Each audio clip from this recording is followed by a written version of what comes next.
بسم اللہ الرحمن الرحیم قل ان کنتم تحبون اللہ فاتبعونی یحببکم اللہ ویغفر لکم ذنوبکم واللہ غفور رحیم. وقال النبی صلی اللہ علیہ وسلم كل أمتي يدخلون الجنة إلا من أبى. قالوا يا رسول الله ومن يأبى؟ قال النبي صلى الله عليه وسلم من أطاعني دخل الجنة ومن عصاني فقد أبى. آمنت بالله صدق الله العظيم وصدق رسوله النبي الكريم ونحن على ذلك من الشاهدين والشاكرين والحمد لله رب العالمين. اللهم صل على محمد وعلى آل محمد كما صليت على إبراهيم وعلى آل إبراهيم إنك حميد مجيد.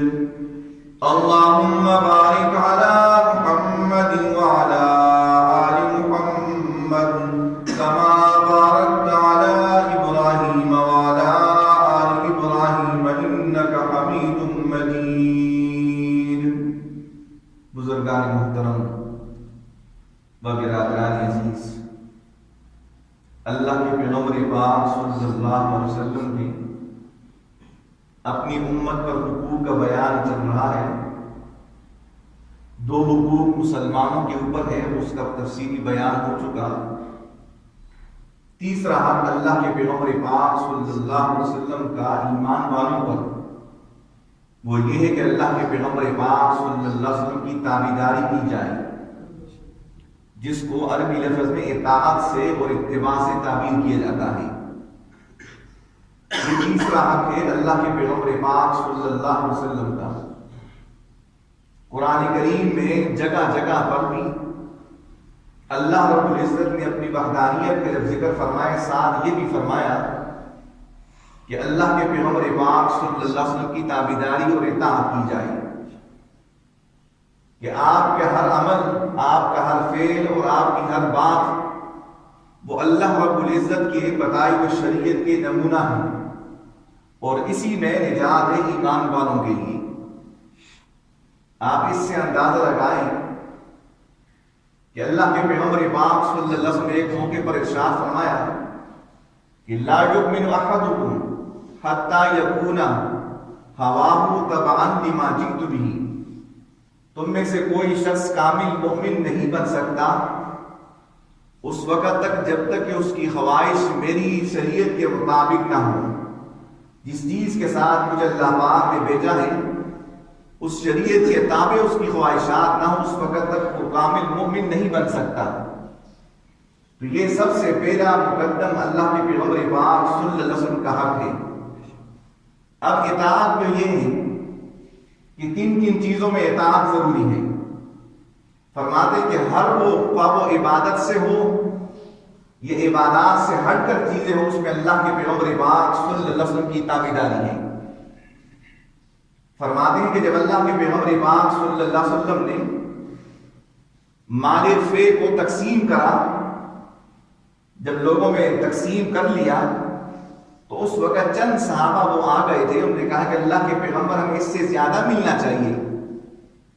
فرماتے ہیں کہ اس وقت اللہ رب العزت نے یہ آیت اتاری وما آتاکم الرسول فخذوہ وما نہاکم عنہ فانتہوا.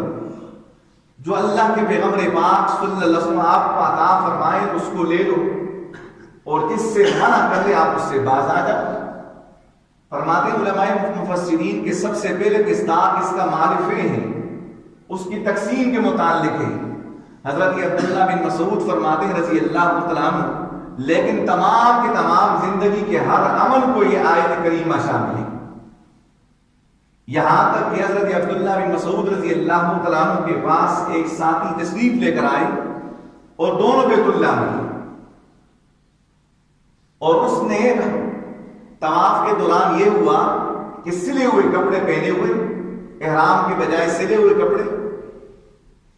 تو حضرت عبداللہ بن مسعود رضی اللہ عنہ ارشاد فرمایا اس سے کہ آپ سلے ہوئے کپڑے نہ پہنو بلکہ احرام باندھو. انہوں نے کہا کہ آیا اس کی بھی تعلیم ہے؟ فرماتے حضرت عبداللہ بن مسعود رضی اللہ عنہ نے یہی آیت کریمہ تلاوت فرمائی کہ وما آتاکم الرسول فخذوہ، جو اللہ رب العزت کے پیغمبر آپ کو عطا فرمائے اس کو لے لو. آپ نے عمرہ ادا فرمایا، حج کیا، وہ سلے ہوئے کپڑوں میں نہیں، احرام میں، اس کو لے لو. حضرت عمر فاروق رضی اللہ عنہ کے بارے میں آتا ہے، مشہور حدیث ہے، فرماتے کہ آپ کے ساتھ کچھ اس وقت بدوی دیہاتی نو مسلم تھے. تو آپ نے ان کو تعلیم دینے کے لیے جب حجر اسود کے پاس آئے تو آپ نے اس سے بوسہ لے لیا، اور بوسہ لینے سے پہلے آپ نے یہ چند کلمات کہی کہ میں جانتا ہوں اللہ کی قسم آپ ایک پتھر ہیں، اس کے علاوہ آپ کا کوئی وجود نہیں، جمادات میں سے ہو، آپ ایک پتھر ہیں، نہ نفع دے سکتے ہو نہ نقصان. لولا انی رأیت رسول اللہ صلی اللہ علیہ وسلم تو قبلک ما قبلت. فرمایا کہ اگر اللہ کے پیغمبر پاک صلی اللہ علیہ وسلم کو میں بوسہ لیتے ہوئے آپ کو نہ دیکھ لیتا تو کبھی بھی آپ سے بوسہ نہ لیتا، لیکن ان کو یہ عمل کرتے ہوئے دیکھا، اس لیے میں آپ کے ساتھ یہ عمل کر رہا ہوں. حضرت عمر فاروق رضی اللہ عنہ نے ان کو تعلیم دی اس بات کی کہ اطاعت رسول مسلمانوں پر لازم ہے، اور یہ حق ہے اللہ کے پیغمبر پاک صلی اللہ علیہ وسلم کا. ابو داؤد شریف کی روایت ہے، فرماتے ہیں کہ وہ حضرت علی مرتضی رضی اللہ عنہ کسی سفر پر جا رہے تھے. سفر سے یہ ہوا کہ سواری پر سوار ہوئے، آپ کے لیے سواری لائی گئی. جب آپ اس کے اوپر سوار ہوئے تو آپ یہ چند کلمات آپ نے کہہ دیے، سبحان اللہ، الحمدللہ، لا الہ الا اللہ، اللہ اکبر. فرماتے پھر اس کے بعد آپ نے اونٹنی کو وہ کمچی ماری اور پھر آپ مسکرائے بھی اور اس کے بعد چل پڑے. تو شاگردوں نے کہا حضرت کہ یہ کیا ہے؟ آپ نے عجیب سا طرز عمل اختیار فرمایا. تو جناب علی رضی اللہ عنہ نے ابو داؤد شریف کی روایت کے مطابق آپ نے فرمایا کہ میں نے اپنے محبوب پاک صلی اللہ علیہ وسلم کو ایسے ہی کرتے ہوئے دیکھا تھا کہ جب آپ سواری پر سوار ہوئے آپ نے اس کو کمچی ماری، پھر اس کے بعد آپ نے یہ کلمات کہے اور پھر آپ مسکرائے بھی، اس لیے میں نے یہ عمل کیا. ایک روایت میں اللہ کے پیغمبر صلی اللہ علیہ وسلم کے پاس ایک دیہاتی سے تشریف لے کر آئے. انہوں نے بڑے عجیب انداز میں فرمایا، دلنی علی عمل اذا عملته دخلت الجنہ. اے اللہ کے پیغمبر آپ مجھے ایسا عمل بتا دیجئے جس کو میں کر کے جنت میں داخل ہوں.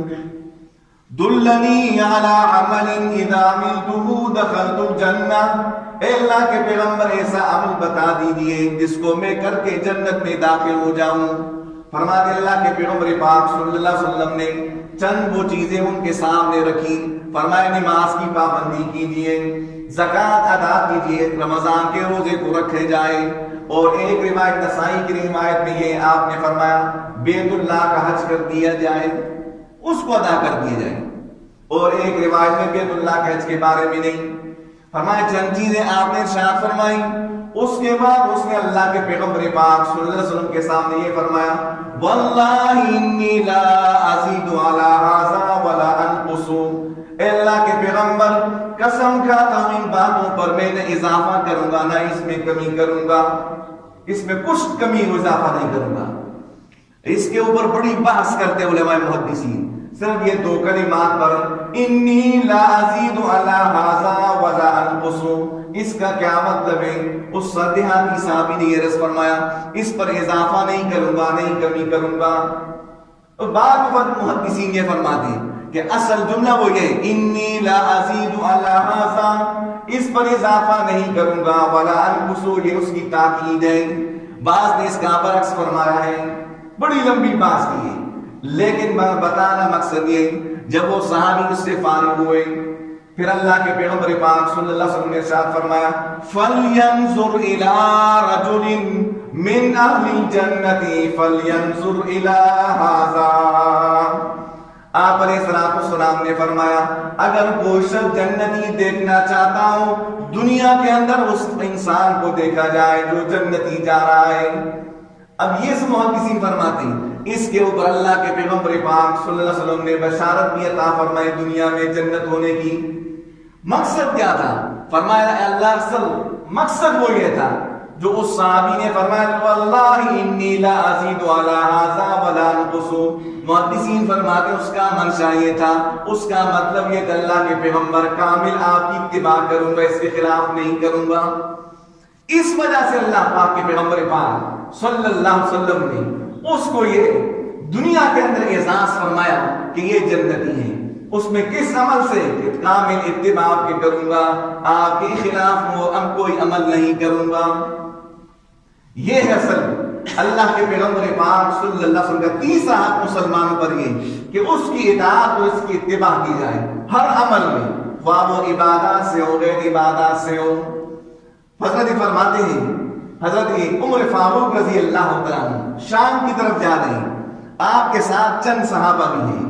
فرماتے ہیں کہ آپ راہب کے پاس سے گزرے کہ راہب اپنی عبادت خانے میں لگا ہوا عبادت کرتا ہوا، پسینے اس سے چھوٹ رہے، عبادت میں لگا ہوا ہے۔ جناب عمر فاروق رضی اللہ عنہ نے دیکھا، رو پڑے۔ ان نے شاگردوں نے فرمایا اے امیر المؤمنین آپ کیوں رو پڑے؟ فرمایا عاملۃ ناصبہ تصلیٰ نارا حامیہ۔ فرمایا کہ اللہ کے پیغمبر صلی اللہ علیہ وسلم کے بتائی ہوئی شریعت کے مطابق یہ عمل نہیں کر رہا اور اپنے آپ کو تھکاوٹ کے علاوہ کوئی چیز نہیں اس کے پاس۔ فرمایا یہ انسان جہنم میں داخل ہوگا، بہترین وہ طریقہ وہ یہی جو اللہ کے پیغمبر صلی اللہ علیہ وسلم بتا کر آئے، جو شریعت آپ کو لے کر آئے، جو شریعت جو تعلیم آپ کے پاس دی، جو عمل بتایا، جو آپ نے کوئی بات کہی، اسی میں انسان کی نجات ہے۔ اللہ اکبر۔ فرماتی یہ ہے کہ اس انسان کی بھی کامیابی جناب رسول اللہ صلی اللہ علیہ وسلم کی تابعداری میں۔ ایک روایت میں اللہ کے پیغمبر صلی اللہ علیہ وسلم نے ارشاد فرمایا اما بعد فإن خیر الحدیث کتاب اللہ و خیر الہدی ہدی محمد رسول اللہ صلی اللہ علیہ وسلم۔ فرمایا دیکھو کائنات کے لوگوں، بہترین وہ بات اللہ پاک کی بات ہے، بہترین کلام کلام اللہ ہے، بہترین طریقہ جناب رسول اللہ صلی اللہ علیہ وسلم کا ہے۔ وَشَرَّ الْأُمُورِ مُحْدَثَاتُهَا وَكُلُّ بِدْعَةٍ ضَلَالَةٍ۔ بدترین وہ چیزیں ہیں جو انسان اپنی طرف سے اس کو ایجاد کر دیا جائے اور کہا جائے کہ یہ دین ہے۔ فرمایا ہر وہ چیز بدعت وہ گمراہی ہے۔ حضرت علی رضی اللہ تعالیٰ عنہ فرمانے امیر المومنین تھے، ایک دفعہ اس طرح ہوا عیدگاہ میں تشریف لے کر آئے، دیکھا کہ ایک انسان اس سے زبردست قسم کی نیت باندھ لی اور نفل میں شروع ہوا۔ فرماتے امیر المؤمنین عمر فاروق رضی حضرت علی رضی اللہ عنہ نے فوراً اس کو ٹوکا، کہا کہ خاموش ہو کر بیٹھ جاؤ۔ فرماتے حضرت علی رضی اللہ عنہ نے عید کی نماز ادا فرما لی۔ اس کے بعد وہ شخص آپ کے پاس قریب آیا، کہا امیر المؤمنین میں نے کوئی برا عمل تو نہیں کیا تھا، 2 رکعت نفل ادا کر رہا تھا، عبادت اللہ تبارک و تعالیٰ کی۔ فرمایا کوئی برا عمل تو نہیں تھا۔ حضرت علی رضی اللہ عنہ ارشاد فرمایا نہیں وہ عبادت مقبول ہے جو اللہ کے پیغمبر پاک صلی اللہ علیہ وسلم نے بتایا ہو۔ ہم نے اپنے محبوب کو عیدگاہ سے پہلے عیدگاہ میں نفل کرتے ہوئے نہیں دیکھا، اس لیے منع کر رہا ہوں۔ تو آپ اس کے خلاف کر رہے ہو۔ فرمایا یہ آپ گناہ میں شامل ہوں گے، یہ آپ کے بجائے اس کے اوپر ثواب ملنے کے آپ اللہ پاک کی گرفت میں ہوں گے۔ فرمایا یہ ہے تابعداری جناب اللہ کے پیغمبر پاک صلی اللہ علیہ وسلم نے۔ آپ نے فرمایا بخاری شریف کی روایت میں کل امتی یدخلون الجنت الا من ابا۔ فرمایا میری ساری کی ساری امت جنت میں داخل ہوگی سوائے اس انسان کے جس نے انکار کر لیا۔ قالوا یا رسول اللہ من یابا، اے اللہ کے پیغمبر کون انکار کرے گا؟ اللہ کے پیغمبر پاک صلی اللہ علیہ وسلم نے ارشاد فرمایا من اطاعنی دخل الجنہ ومن عصانی فقد ابا۔ من اطوانی دخل الجنہ، جس نے میری تابعداری کر لی وہ جنت میں داخل ہوگا، جس نے میری نافرمانی کر لی اس نے انکار کر لیا۔ اللہ اکبر۔ حضرت حذیفہ بن یمان رضی اللہ عنہ فرماتے کہ غیر مسلموں کے ساتھ ان کے مذاکرات چل رہے تھے، اور اس وقت یہ سپہ سالار تھے، اور حضرت عمر فاروق رضی اللہ عنہ کا زمانہ تھا۔ فرماتے یہ سپہ سالار تھے، اور غیر مسلموں کے ساتھ جب ان کی بات چیت کی گفتگو کی نمبر آئی، اس سے پہلے دسترخوان لگا۔ حضرت حذیفہ بن یمان رضی اللہ عنہ کے ساتھ بھی مسلمان ہیں، تابعی ہیں۔ فرماتے بیٹھے ہوئے وہ حضرت حذیفہ بن یمان رضی اللہ عنہ کی تواضع اور خاطر کی مدارت کے لیے کچھ بچھایا تھا۔ فرماتے کھانے کی گوئی ان سے فوراً ایک لقمہ گر پڑا۔ فرماتے حضرت حذیفہ بن یمان رضی اللہ عنہ نے فوراً اس کو اٹھا لیا۔ جب اٹھا لیا اس کو اٹھانے لگے اور کھانے شروع ہو گئے، تو وہ جو ساتھ بیٹھا ہوا ساتھی تھا مسلمان، اس نے کہا کہ حضرت یہ کیا کر رہے ہیں؟ بڑے بڑے اس میں غیر مسلم سردار بیٹھے ہوئے، وہ اس عمل کو ناپسند سمجھتے ہیں، اب کیا کریں گے آپ؟ اب فی الحال اس کو رہنے دیں، بعد میں اس کو اٹھا لیں گے۔ حضرت حذیفہ بن یمان رضی اللہ عنہ تاریخ جملے ارشاد فرمایا، اَأَتْرُكُ سُنَّةَ حَبِيبٍ لِهَٰؤُلَاءِ مَقَامٍ، آیا اپنے محبوب کی سنت کو ان بیوقوفوں کی وجہ سے چھوڑ دوں؟ یہ مجھ سے مذاکرات کرے یا نہ کرے، مجھے عزت دے یا نہ دے، میرے ساتھ بات چیت کرے نہ کرے، لیکن اپنے محبوب پاک صلی اللہ علیہ وسلم کی سنت کو نہیں چھوڑ سکتا۔ یہ تھے صحابہ اکرام رضی اللہ عنہ میں، یہ صرف تھی ان میں، یہ خوبی تھی کہ اللہ کے پیغمبر پاک صلی اللہ علیہ وسلم کی تابعداری کرنے والے تھے ہر عمل میں، خواہ وہ عقائد میں سے ہو، خواہ عبادات میں سے ہو۔ عبادت ہی وہ بھی مقبول ہے جو اللہ کے پیغمبر پاک صلی اللہ علیہ وسلم کے طریقے سے ثابت ہو، ورنہ وہ عبادت بھی مقبول نہیں۔ صحیح بخاری مسلم کی روایت میں فرماتے کہ 3 صحابہ تھے، حضرت علی رضی اللہ عنہ، حضرت عبداللہ بن عمر بن عاص رضی اللہ عنہ، اور تیسرے صحابی بھی تھے غالباً عبداللہ بن عمر تھے رضی اللہ عنہ۔ یہ 3 صحابہ فرماتے کہ انہوں نے یہ طے کر لیا، ازواج مطہرات سے پوچھنے لگے کہ اللہ کے پیغمبر پاک صلی اللہ علیہ وسلم کا عمل کیا ہوتا ہے رات کو، انفرادی ان کی اعمال زندگی کس طرح ہے؟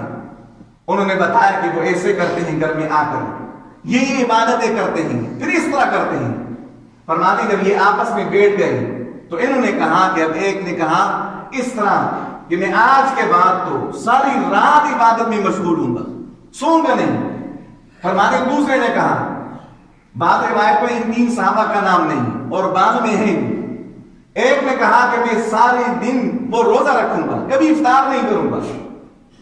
تیسرے نے کہا کہ میں اپنے بیویوں کے پاس قریب نہیں جاؤں گا، نکاح والا عمل نہیں کروں گا، اور یہ ساری کی سارا وقت میں اللہ کی عبادت میں مشغول ہوں گا۔ انہوں نے کہا جب اللہ کے پیغمبر پاک صلی اللہ علیہ وسلم کا اتنا عظیم الشان مرتبہ ہے، وہ جب ایسی عبادتیں کرتے تو ہمیں اس سے زیادہ دکھ نہ کرنا چاہیے۔ فرماتے یہ بات اللہ کے پیغمبر پاک صلی اللہ علیہ وسلم کے ہاں پہنچی تو آپ علیہ الصلوۃ والسلام نے ان کو تینوں کو بلایا اور آپ نے فرمایا کہ آپ لوگوں نے یہ باتیں کہی۔ انہوں نے جواب اس بات میں کہا کہ ہاں ہم نے یہی بات کہی۔ پھر آپ علیہ الصلوۃ والسلام نے فرمایا کہ دیکھو میں تم سے زیادہ اللہ کی ذات سے ڈرنے والا ہوں اور تم سے زیادہ تقوی اختیار کرنے والا ہوں، لیکن میں روزہ بھی رکھتا ہوں، افطار بھی کرتا ہوں، میں بیویوں کے پاس قریب بھی جاتا ہوں اور ان سے الگ بھی رہتا ہوں، اور فرمایا کہ میں عبادت بھی کرتا ہوں، سوتا بھی ہوں۔ اور پھر اللہ کے پیغمبر پاک صلی اللہ علیہ وسلم نے ارشاد فرمایا فَمَن رَغِبَ عَن سُنَّتِي فَلَيْسَ مِنِّي فَمَن رَغِبَ عَن سُنَّتِي فَلَيْسَ مِنِّي، فرمایا جو شخص میری سنت سے اعراض کر لے گا فرمایا وہ مجھ سے نہیں، یعنی میرے اسلام سے اس کا کوئی تعلق نہیں، وہ مجھ سے نہیں۔ یہ جو شخص میری سنت سے اعراض کرے گا وہ عمل جو اللہ کے پیغمبر پاک صلی اللہ علیہ وسلم نے ارشاد فرمایا۔ حضرت حذیفہ بن یمان رضی اللہ عنہ تابعیوں کو ارشاد فرما رہے ہیں ان کے اپنے شاگردوں سے، فرمایا کہ دیکھو اپنی طرف سے کوئی عمل ایجاد نہ کرو، اپنی طرف سے کوئی عبادت نہ کرو، فرمایا کہ آپ کو اس ذمہ داری سے اللہ پاک نے سب دوش رکھا ہوا ہے، الگ رکھا ہوا ہے۔ آپ ہمیں دیکھ کر جو ہم عمل کر رہے ہیں، جو بات ہم کہہ رہے ہیں، آپ اس کی اتباع کرو، اس لیے کہ ہمارا ہر عمل ہر قول اللہ کے پیغمبر پاک صلی اللہ علیہ وسلم کی سنت کے مطابق ہے. فرمایا اسی میں تمہاری نجات ہے. اب ہمارے دیکھا جائے ہمارے ہر زندگی کے ہر عمل موڑ کو وہ خوشی کا ہو یا غم کا ہو. اب اگر وہ خوشی کا دیکھا جائے آپ علیہ السلام نے اپنی بچیوں کا نکاح بھی کرایا ہے, آپ نے صحابہ کا نکاح بھی کرایا ہے. آیا اس میں وہ چیزیں تھیں سنت کے مطابق ہماری اس شادی بیاہ میں ہے کہ نہیں؟ اگر ہے تو پھر مطمئن ہونا چاہیے. پر مجھے ایک بات یاد ہے, ایک حدیث مشہور ہے حضرت جلیبیب رضی اللہ عنہ, صحیح مسلم میں روایت میں بھی اس کا کچھ حصہ ہے اور دوسری روایتوں میں بھی ہے. انتہائی غریب قسم کے صحابی انصاری تھے. آپ علیہ السلام کی مجلس میں آ کر بیٹھتے تھے, آپ سے حدیث کرتے تھے. آپ نے ایک موقع پر ارشاد فرمایا یا جلیبیب اللہ تتزوج, کہ آپ اے جلیبیب شادی کیوں نہیں کرتے؟ اس نے کہا اللہ کے پیغمبر نہ تو میرا کوئی خاندان بڑا ہے نہ میرے پاس کوئی منصب اور مال ہے, مجھ سے کون شادی کرے گا؟ فرماتے آپ علیہ السلام خاموشی اختیار فرمائی. پھر آپ نے ارشاد فرمایا یا جلیبیب اللہ تتزوج. اس نے اب یہی باتیں پھر دہرائی. آپ نے پھر ارشاد فرمایا, تیسری مرتبہ آپ نے ارشاد فرمایا کہ وہ صحابی انصار ان کے گھر آپ تشریف لے کر جاؤ اور ان سے میرا سلام عرض کر دینا اور پھر ان سے کہہ دینا اپنی بچی کا نکاح آپ سے کروائیں. فرماتے یہ جلیبیب رضی اللہ عنہ خوشی خوشی میں وہاں پر گئے, دستک دی تو انہوں نے جواب میں کہا جلیبیب. انہوں نے کہا جلیبیب کے ساتھ ہمارا کیا کام؟ انہوں نے کہا میں ایک پیغام لے کر آیا ہوں, وہ گھر کا مالک باہر آیا اور انہوں نے کہا کہ اللہ کے پیغمبر پاک صلی اللہ علیہ وسلم نے مجھے بھیجا ہے اور یہ بھیجا ہے کہ آپ ان سے میرا سلام کہلائیں, سلام دیجیے ان کو. فرماتے جب یہ بات سنی پوری گھر میں خوشی کی لہر دوڑ گئی. پھر مالک کو کہا کہ ایک اور بات بھی سنیے, یہ بھی کہا کہ اپنی بچی کا نکاح مجھ سے کرائیں. فرماتے اچھا میں ابھی اس کی ماں سے بس مشورہ کر کے آتا ہوں. فرمائے جو ہی گئے اس لڑکی کی والدہ سے کہا کہ یہ اس طرح جلیبیب نامی شخص ہے اور اللہ کے پیغمبر پاک صلی اللہ علیہ وسلم نے بھیجا ہے. ماں نے کہا اسے آپ اس کو جانتے ہو؟ اس نے کہا میں تو نہیں جانتا ہوں. فرمایا کہ پھر کیسے ہم بچی دیں؟ فرمایا یہ بات سن رہی تھی اس کی بچی بھی. فوراً آئے ادفعونی الی رسول اللہ صلی اللہ علیہ وسلم فإنہ لن یضیعنی. فرمایا کہ آپ کیا سوچ بچار کر رہے ہو آپس میں, کیا گفتگو میں شروع ہو گئے؟ مجھے اللہ کے پیغمبر پاک صلی اللہ علیہ وسلم کے حکم کے حوالے کر دیجئے, مجھے کبھی اللہ ہم ضائع نہیں فرمائیں گے. فرماتے مختصر یہ ان کی شادی بھی ہوئی. فرمایا انصار گھرانے میں سب سے زیادہ خوشحال مال اور اولاد کے اعتبار سے حضرت جلیبیب رضی اللہ عنہ کا گھرانہ تھا. صحیح مسلم میں روایت ہے کہ ایک موقع پر ایک غزوے میں آپ نے دیکھا کہ جلیبیب رضی اللہ عنہ نظر نہیں آ رہے تو آپ نے فرمایا هل تفقدون من احد, آیا کوئی شخص ہے جس کو میں نہیں پا رہا ہوں؟ انہوں نے کہا اللہ کے پیغمبر سارے ساتھی ہیں, کچھ شہید تھے. پھر آپ نے یہ جملے ارشاد فرمایا, تیسری مرتبہ جملے ارشاد فرمایا. پھر آپ نے فرمایا کہ جلیبیب کہاں ہے, اس کو میں نہیں پاتا ہوں. تو ایک موقع پر آپ کو بتایا کہ اللہ کے پیغمبر وہ کہاں پر ایک لاش بڑی شاید وہی ہو. فرماتے آپ علیہ السلام اس وقت تشریف لے کر گئے تو دیکھا کہ اس کے چاروں طرف 7 کافر وہ پڑے ہوئے ہیں, جلیبیب رضی اللہ عنہ درمیان میں پڑے ہوئے ہیں. فرماتے آپ آ کر آپ نے اس کو اٹھایا اور پھر اس اٹھانے سے پہلے آپ نے جملے ارشاد فرمایا انا منی وانا منہ, یہ مجھ سے اور میں اس سے ہوں. اور پھر فرماتے ہیں کہ آپ علیہ السلام اپنے دست مبارک سے اس کو اٹھایا اور پھر اب قبر مبارک میں آپ نے خود رکھا. یہ حضرت جلیبیب رضی اللہ تعالیٰ عنہ کو محدثین فرماتے ہیں یہ اعزاز کیوں بخشا اللہ پاک نے؟ اس لیے کہ اس میں اطاعت رسول تھا, اس میں اللہ تبارک و تعالیٰ کی تابعداری فرما برداری تھی. خواہ ہماری غمی ہو یا خوشی ہو, غمی کے موقع پر دیکھا جائے, ہمارے اگر اس جنازوں سے شروع کر کے آخر تک دیکھا جائے, آیا اللہ کے پیغمبر پاک صلی اللہ علیہ وسلم کے زمانے مبارک میں بھی یہ جنازے ہوتے رہیں, فوتگیاں ہوتی رہیں. آیا ہماری فوتگیاں وہ جنازے اس کے طریقے کے مطابق ہے کہ نہیں؟ اگر ہے تو مطمئن رہیں, اگر نہیں ہے تو پھر آپ دعوت و محبت کا کر رہے ہو لیکن اللہ کے پیغمبر پاک صلی اللہ علیہ وسلم کی مخالفت کر رہے ہو. الفتح الربانی میں شیخ عبد القادر جیلانی رحمہ اللہ فرماتے ہیں وَلَوْ كَانَ حُبُّكَ صَادِقًا لَأَطَعْتَهُ, اگر آپ کی محبت سچی ہوتی تو آپ اللہ کے پیغمبر کی تابعداری کرتے. فَإِنَّ الْمُحِبَّ لِمَنْ يُحِبُّ مُطِيعٌ, اس لیے کہ عاشق اپنے معشوق کا تابع ہوتا ہے، خواہ غمی ہو خوشی ہو، عبادت ہو یا غیر عبادت ہو، آپ تجارت میں ہو یا ملازمت میں ہو، لیکن ایک مد نظر رکھنا چاہیے کہ آپ کا ہر عمل اللہ کے پیغمبر پاک صلی اللہ علیہ وسلم کے طریقے کے مطابق ہو۔ اسی پر فرمایا آخری روایت یہی بخاری کی روایت دوبارہ عرض کرتا ہوں، آپ نے فرمایا کل امتی يدخلون الجنت الا من ابا، قالوا یا رسول اللہ من یابا، من قال النبی صلی اللہ علیہ وسلم من اطاعنی دخل الجنہ ومن عصانی فقد ابا۔ آپ نے فرمایا میری امت ساری کی ساری جنت میں داخل ہوگی سوائے اس انسان کے جس نے انکار کر لیا ہو۔ فرمایا اللہ کے پیغمبر آپ کون انکار کرے گا؟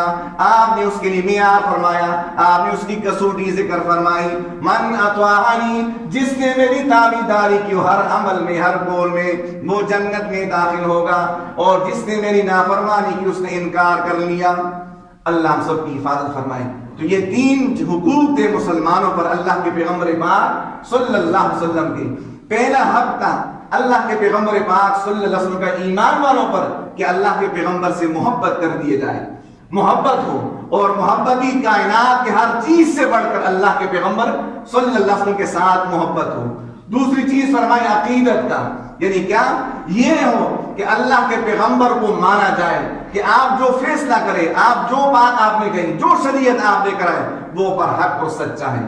اور تیسرا حق ہے مسلمانوں پر اللہ کے پیغمبر پاک صلی اللہ علیہ وسلم کا اس کی اطاعت ہے، اس کی تابعداری ہے، ہر قول فعل میں عبادت ہو یا خوشی ہو جو بھی ہو اس پہ اللہ کے پیغمبر پاک صلی اللہ علیہ وسلم کی تابعداری ہو۔ اللہ پاک مجھے بھی اور آپ کو اس پر عمل کرنے کی توفیق عطا فرمائے۔ وآخر دعوانا الحمدللہ رب العالمین۔